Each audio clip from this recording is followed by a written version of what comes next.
Ne oldu da böyle oldu? İnsanlığın yeni yeşeren zihninde ne gibi bir değişiklik oldu da yukarı baktık? İlk insanlar neden gökyüzüne baktılar? Gök gürültülü bir fırtınanın şiddetli dansına baktılar.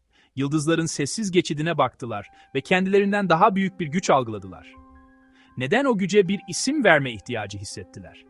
Bu hikaye, inancın hikayesi, göklerden gelen bir vahiy ile başlamaz. Yere çok daha yakın bir yerde başlar. Karanlıkta bir fısıltıyla başlar. Korkuyla başlar. Bu ilkel, iliklere işleyen korku, inancın ilk tohumlarının ekildiği verimli topraktı, kaotik ve düşmanca görünen bir dünyayı anlamlandırmak için umutsuz bir çabaydı. Geceler uzundu ve görünmeyen dehşetlerle doluydu. Gündüz ise kendi endişelerini getiriyordu. Av yırtıcı hayvan, ani fırtına. Bu sürekli savunmasızlık durumunda korku gerekli bir arkadaştı. Hayatta kalmak için keskin kenarlı bir araçtı. Ama aynı zamanda ağır bir yüktü. Merak ve hayal gücü için gelişen kapasitesiyle insan zihni bu korkuya öylece katlanamazdı. Onunla yüzleşmeli, onu anlamalı ve sonunda onu kontrol etmeliydi. Çalıların hışırtısı sadece rüzgar değildi. Belki de bir ruhtu. Ani hastalık sadece rastgele bir rahatsızlık değildi. Belki de bir cezaydı. Her etki için bir neden bulma, kaosun arkasında bir niyet görme konusundaki bu derin ihtiyaç, tanrıları yaratmaya giden uzun yolun ilk adımıydı. Dünyanın enginliği karşısında küçük ve titreyerek duruyorduk. Aletlerimiz basitti, barınaklarımız kırılgandı. Ne tahmin edebildiğimiz, ne de komuta edebildiğimiz güçlerin insafına kalmıştık. Ani bir sel, bir yerleşimi dakikalar içinde yok edebilirdi. Bir kuraklık, bir kabileyi aylarca aç bırakabilirdi. Bir yıldırım düşmesi, koca bir ağacı anında kıymıklara dönüştürebilirdi. Bu ezici güçle karşı karşıya kaldığımızda derin bir çaresizlik hissettik. İşte bu duygudan, midenin çukurundaki bu soğuk terör düğümünden yüksek bir güç fikri ortaya çıktı. Eğer böyle bir yıkıma neden olabilecek kadar güçlü bir şey varsa, belki de yatıştırılabilirdi. Belki de yalvarılabilirdi, pazarlık yapılabilirdi, hatta onurlandırılabilirdi. Ve böylece sorular başladı. Bunlar, sakin öğrenme salonlarında tartışılan felsefi sorgulamalar değildi. Ortak bir ateşin titrek ışığında fısıldanan acil, umutsuz sorulardı. Gök gürültüsü neden kükrüyordu? Güneş her gece öldüğünde nereye gidiyor? Nefesimiz son kez bedenimizi terk ettiğinde bize ne oluyor? Bunlar soyut düşünceler değildi. Yaşam ve ölüm, hayatta kalma ve yok olma meseleleriydi. Korkumuzun ve gelişen hayal gücümüzün güçlü karışımından doğan cevaplar, ilk hikayeler, ilk mitler, inancın ilk çekirdekleri oldu. Tanrılar bir anda doğmadı. En derin korkularımızın gölgelerinden parça parça bir araya getirildiler. İlk insanlar için doğa, hayranlık duyulacak pitoresk bir manzara değildi. O, ezici, yaşayan bir varlıktı. Muazzam bir yaratılışın gücü, korkunç bir yıkımın gücü. Rüzgar sadece hareket eden hava değildi. Bir iç çekiş, bir fısıltı, öfkeli bir çığlık. Fırtına göklerdeki bir öfke nöbetiydi. Gökyüzü kararır, dünya nefesini tutar ve korkunç senfoni başlar. Gök gürültüsünün derin, boğuk kükremesi görünmez bir devin sesiydi. Şimşeğin kör edici parlaması mızrağının parıltısıydı. Gökten düşen yakıcı bir ateşti. Böyle bir gücün karşısında biz küçük, kırılgan yaratıklardık. Titreyen maymunlardık. Sıcaklık ve güvenlik için bir araya toplanmıştık. Büyük hayvanların fırtınadan kaçışını izledik. Evlerimiz, mağaralar geçici yapılar. Gecenin gelişi günlük bir teslimiyetti. Avcıların sinsice dolaştığı bir alem. Her alışılmadık ses kampta adrenalin yaratırdı. Güvenlik ateş ışığının küçük, dans eden çemberindeydi. Soğuk, kayıtsız bir karanlığın içinde sıcaklık ve ışık balonu. Alevler mağara duvarlarına uzun gölgeler düşürür. Tanıdık şekiller canavarca dönüşürdü. Bir taş yığını çömelmiş bir canavar olabilir. Çarpık bir ağaç dalı, iskelet bir kol olabilir. Korku, cansız şeyleri canlandırır, bilinmeyene yüz verir. Olmayan yerde niyet görmeye başladık. Gölgeler sadece ışık oyunları değildi.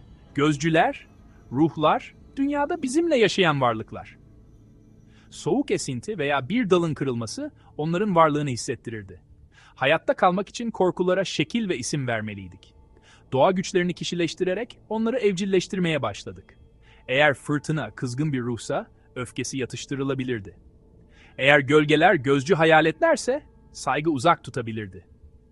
Bu duygusal bir sıçramaydı. İnsan olmayan bir dünyaya insan düzeni dayatma stratejisiydi. Rüzgar bir hava tanrısı oldu. Dünya besleyici bir anne oldu.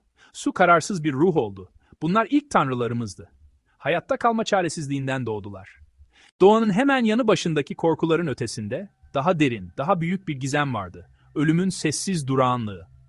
Bu, ilk insanların hayatının kaçınılmaz, yakın bir parçasıydı. Bir avcı düşerdi, bir çocuk hastalığa yenik düşerdi. Yaşlı bir kişi ise sadece nefes almayı bırakırdı. Bir an önce sıcak yaşayan bir varlıktı. Bir sonraki an ise soğuk, sessiz ve hareketsizdi. Bu geçişte ne oluyordu? Hayat, sıcaklık, ses nereye gidiyordu? Kısa süre önce hayat dolu olan soğuyan bir cesedin görüntüsü, atalarımızı eşsiz ve tüyler ürpertici bir korkuyla doldurmuş olmalıydı. Bu soru, öldüğümüzde ne olur? İnanç için güçlü bir itici güç haline geldi. Fiziksel gerçeklik sert ve korkucuydu. İnsan zihni basit bir yok oluş fikrinden geri çekildi. Tüm anıları, becerileri ve ilişkileri olan bir kişinin öylece yok olması imkansız görünüyordu. Belki de görünmeyen bir şey bedenden ayrılıyordu. Belki bir ruh, bir can, bir yaşam gücü başka bir yere yolculuğa çıkıyordu. Bu fikir, keder için bir merhem ve kişisel yok oluş korkusuna yanıt oldu. Ölümü bir son olmaktan alıp bir geçişe dönüştürdü. Gökyüzü bu yolculuk için doğal bir tuvaldı. Gündüzleri güneş mavi boşlukta ateşli bir yol çizerdi. Yaşamın, gücün ve yeniden doğuşun sembolüydü. Her sabah doğuda doğar, her akşam batıda ölürdü. Geceleri ay büyür ve küçülürdü. Zamanın geçişini işaret eden bir göksel saat. Ve her yerde yıldızlar vardı. Sayısız, uzak, sonsuz. Yukarıdaki geniş, sessiz alem bir varış noktası gibi hayal edildi. Bu yüzden göksel olaylar büyük önem kazandı. Güneş tutulması, hayat veren güneş aniden siyah bir gölgeye gömüldüğünde büyük bir dehşetti. Doğal düzenin bir ihlali, kozmik öfkenin işareti veya kıyamet habercisiydi. Nihai dönüş coşkulu bir rahatlama ve kutlamayla karşılanırdı. Işık ve karanlık, varlık ve yokluk döngüleri, dünyadaki yaşam ve ölüm döngülerini yansıtıyordu. Gökyüzü sadece ışık değildi. Bir hikaye kitabı, ilahi bir harita, bir vaat, bir tehditti. Binlerce yıl boyunca inanç, sayısız küçük ateşin etrafında fısıldanan, dağınık, kabilelere özgü bir meseleydi. Ama sonra bir şeyler değişti. Şimdi Göbekli Tepe dediğimiz yerde, modern Türkiye'de, avcı toplayıcılar şaşırtıcı bir şey başardılar. Yaklaşık 12 bin yıl önce, çömlekçilik, yazı, tekerleğin icadından çok önce, dünyanın bilinen ilk tapınağını inşa ettiler. Bazıları 10 tondan fazla ağırlıkta olan devasa T şekilli taş sütunları oyup taşıdılar. Onları karmaşık daireler halinde düzenlediler. Bu taşlar kaba değil. Tilki, yaban domuzu, turna, tehditkar yırtıcı hayvanlar. Burası yaşamak için bir yerleşim yeri değildi. Toplanma, tören, inanç için bir merkezdi. Göbekli Tepe'nin varlığı, tarih anlayışımızı sorgulatıyor. Karmaşık toplumların ve dinin ortaya çıkmasına, tarımın gelişmesinin değil, belki de tam tersinin yol açtığını öne sürüyor. Böyle bir anıtı inşa etmek için gereken muazzam, koordineli çaba, güçlü, ortak bir inanç sistemini ima ediyor. İnsanlar bu kutsal tepeye uzaklardan gelmiş olmalılar. Burada, açık gökyüzünün altında, bu sessiz, oyma monolitlerle çevrili olarak sadece tahmin edebileceğimiz ritüeller gerçekleştirdiler. Göbekli Tepe, inancın bir projeye dönüştüğü anın taştan bir kanıtı olarak duruyor. Yüzlerce insanı harekete geçirebilen ve manzaranın kendisini yeniden şekillendirebilen ortak bir çaba. Binlerce yıl sonra Dicle ve Fırat nehirleri arasındaki bereketli hilalde Sümerler bu inanç örgütlenmesini tamamen yeni bir seviyeye taşıdılar. Şehirler, tarım, yazı geliştikçe tanrıları daha karmaşık hale geldi ve toplumun yapısına daha fazla entegre oldu. Şehirlerinin kalbine ziggurat adı verilen devasa basamaklı piramitler inşa ettiler. Bunların tanrılarının dünyevi ikametgahları olduğuna inanıyorlardı. Her şehrin refahından sorumlu olan kendi koruyucu tanrısı veya tanrıçası vardı. Enlil, Enki, Inanna, bunlar artık belirsiz doğa ruhları değildi. Aileleri, çatışmaları ve belirli sorumlulukları olan belirgin kişiliklerdi. Bu evrim, inancın kurumsallaşmasını işaret ediyordu. Tapınak evlerinde tanrılara hizmet eden profesyonel rahip, rahibe sınıfı ortaya çıktı. Onlar sadece ruhani liderler değil, aynı zamanda şehrin ekonomisinin büyük bir kısmını kontrol eden katipler, Astronomlar yöneticilerdi. İlahiler, dualar, mitleri kil tabletlere kaydederek ilk kutsal metinleri oluşturdular. Ortalama bir Sümerli için tanrılar sürekli bir varlıktı. Din artık sadece kişisel korku veya umutla ilgili değildi. Uygarlığın kendisinin merkezi düzenleyici ilkesiydi. Şehrin kerpiç duvarları kadar gerçek ve sağlam bir güç yapısıydı. Mısır'da bu bağlantı zirveye ulaştı. Ra, Panteon'un kralı. Ra, yaşamın kaynağı. Ra'nın gündüz gökyüzü yolculuğu. Ra'nın gece yeraltı yolculuğu. Firavun sadece bir kral değildi. Firavun yaşayan bir tanrıydı. Firavun Horus'un enkarnasyonu. Firavun Ra'nın oğlu, inanç güç merkezleşmesini meşrulaştırdı. Piramitlerin inşası ulusal bir yatırım gibiydi. Mezar içerikleri ahiret inancını gösterir. Yiyecek, şarap, mobilya, savaş arabaları, tekneler. Mumyalama bedeni korumak içindi. Ritüel asla sadece ilahi olanla özel bir konuşma değildi. Derinden kamusal ve toplumsal bir eylemdi. Davullar çalmaya başladığında herkes için çalıyorlardı. İlahiler gece havasına yükselirdi. Tüm topluluğun seslerini taşıyordu. İnsanlar birlikte hareket ediyor, birlikte şarkı söylüyor, kolektif iradelerini tek bir amaca odaklıyorlardı. Paylaşılan törenin bu anlarında bireysel korkular ve endişeler bir gruba ait olmanın güven verici hissine dönüşüyordu. Bu paylaşılan deneyim güçlü bir sosyal bağ ve birlik yarattı. Sahneyi hayal edin. Tüm topluluk toplanmış, yüzleri büyük bir şenlik ateşinin ışığında. Duman, tütsü, kurban edilmiş etin kokusu. Şaman veya rahip törene liderlik eder. Sesi hipnotik bir ritimde yükselir ve alçalır. İnsanlar karşılık verir. Sesleri bir koro olur. Saatlerce dans ederler. Hareketleri giderek senkronize olur. Bireysel benlik grup kimliğine karışana dek. Tek bir beden, tek bir ses, tek bir kabile. Bu komünal güç hayati bir savunma mekanizmasıdır. Birlikte inanan ve hareket eden grup daha güçlü ve dirençlidir. Ritüeller öngörülebilir bir yapı sağladı, mevsimleri işaret etti, doğumları kutladı, ölümlere yas tuttu, gençleri yetişkinliğe başlattı. Bu törenler sosyal normları pekiştirdi. Gençlere tarih, mit ve değerler öğretildi. Bazen korkudan doğan çaresizlik daha karanlık uygulamalara yol açtı. Bazı toplumlarda tanrıları yatıştırma inancı insan kurbanına dönüştü. Bu nihai sunu, öfkeli bir tanrıyı yatıştırmak, kuraklığı sona erdirmek, savaşta zafer kazanmak için görüldü. Modern duyarlılığımıza göre korkunç olsa da toplumun iyiliği için gerekli, hatta asil sayıldı. Bu, grubun hayatta kalmasının bireyin hayatından daha önemli olduğu ilkesinin acımasız bir ifadesidir. İnancın evrimi düz bir çizgi değil, yavaş, dolambaçlı bir nehirdi. İlk korkuların kaynaklarında başladı, doğanın belirsiz, güçlü kuvvetlerine tapınmayla.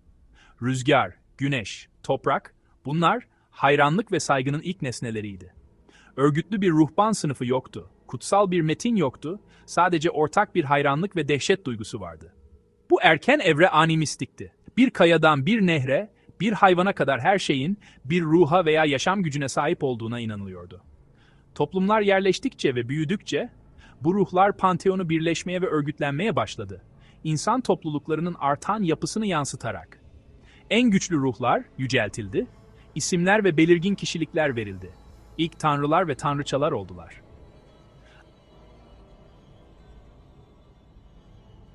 Bu değişim, tarımın yükselişiyle hızlandı.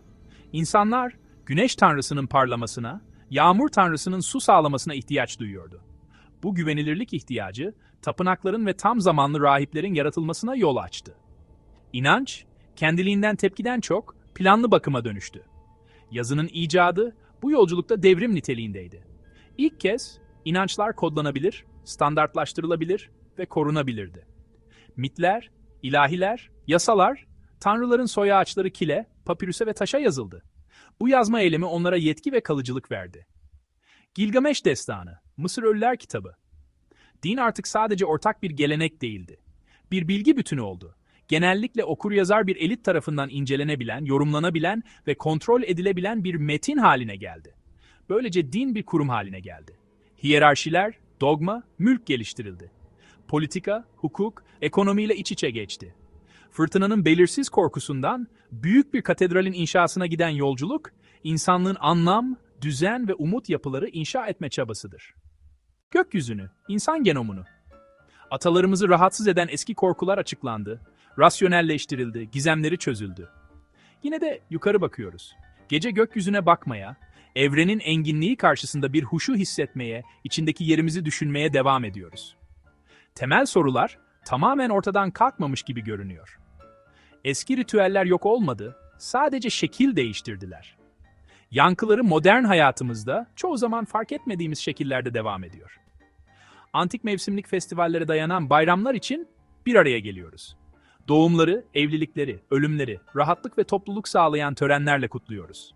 Sanatta, müzikte, hikayelerde anlam arıyoruz. İnsanın ritüel ihtiyacı, aidiyet duygusu, anlatı ihtiyacı, 10 bin yıl önce paleolitik bir kamp ateşinin etrafında olduğu kadar bugün de güçlü. Kaos korkusu, düzen umudu, kültürümüzün çoğunu yönlendiren ikiz motorlar olmaya devam ediyor. Bu yüzden havada unutulmuş bir ilahinin son notası gibi asılı duran son bir düşünceyle, bir soruyla baş başa kalıyoruz. İlk tanrılar gerçekten nasıl başladı? Belki de bir çocuğun doğduğu gibi doğmadılar. Belki de inanç kendisi doğdu. Korku, merak, umut, erken insan zihninin potasında karıştığında yeni bir tür ateş yaktılar. Bu ateş anlam arayışıydı. İnsanlar fırtınada, güneşte, ölümün kesinliğinde bir güç gördüler ve anlamak için duydukları çaresiz ihtiyaçla o güce bir isim verdiler. O isim Tanrı'ydı.